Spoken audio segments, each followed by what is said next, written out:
The legacy of Fred Rogers and Mr. Rogers' Neighborhood lives on. It is a beautiful day when two hit spinoffs of the iconic Mr. Rogers' Neighborhood series come together for the first time on PBS Kids. Emmy-winning puppet series Donkey Hodie welcomes friends from Emmy-winning Daniel Tiger's Neighborhood for a new half-hour crossover special. And I am so excited to bring in the co-executive producer and supervising producers of each show, Kristen and Chris, who are with us now. Welcome to the show. How excited are you for this crossover event? And good morning. Good morning to you. I'm super excited about it. I'm happy that the day is here and excited to watch it today. What Chris said. Very excited. You know what? It's interesting to get your take that there's a little bit of a countdown too, not just for our kids and parents alike, but that even the people who create this show do like when it makes air. When you are getting a show like this, I mean, how much preparation has gone into this one? Much. We started strategizing and scripting this show almost 2 years ago. That's right, yeah. And so it's been what feels like a long time coming in production is not actually that long.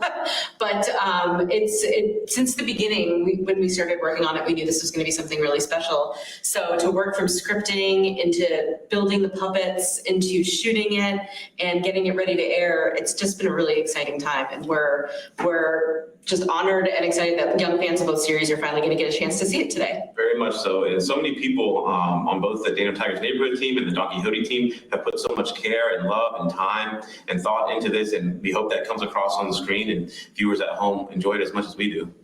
Because maybe people don't realize, I have seen both. I am a parent myself. Chris, I want you to weigh in on this one. You know, you've got two kinds of forms. You've got cartoons, you've got puppets, and you had to make it work into one, but yet still have these elements recognizable to all. And I know there are several elements, perhaps the clock tower that's going to be recognized to all. Talk about being able to do that, because that had to be a huge hurdle. It was a little bit of a hurdle, but it was an incredible experience for me because it was a collaborative experience from the very beginning.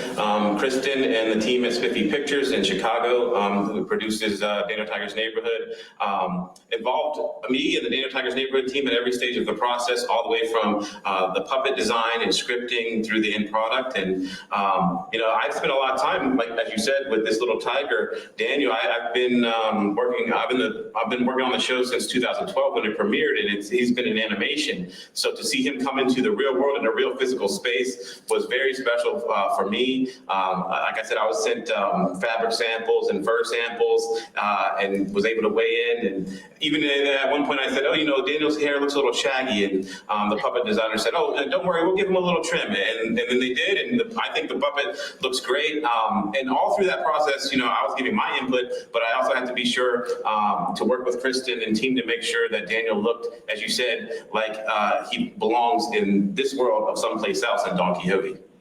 I love that. So Daniel even had to get a haircut, you're saying, for the big premiere. Yes, his back to school haircut, you might say. I want to make sure and get this in, because this was something I didn't know.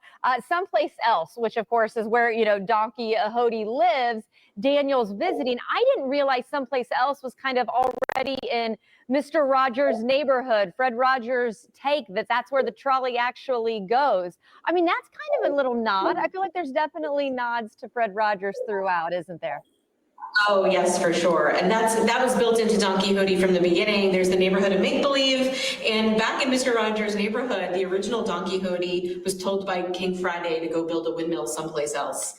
And so Donkey Hodie left the neighborhood of make-believe and founded someplace else and built his windmill there.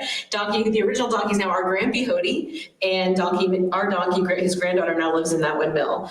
So that's just one big element that crosses over. But we have Trolley, we have the cobblestone path that runs through all three series. We have speedy delivery service in all three worlds, and bringing Daniel and Dad Tiger to visit in Someplace Else. It was just a really fun way to continue building and expanding and connecting all of our series. Yeah, some of us have been calling it the Mr. Rogers' Neighborhood TV universe.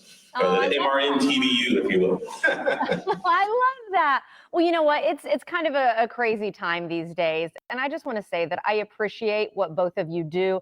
I appreciate the work of PBS and these shows that are so iconic. I'm glad they were a part of my child's life. And especially this one. You can see this crossover special now streaming on PBS. Thank you to the both of you. I can't wait to check it out. Thank you so Thank you. much.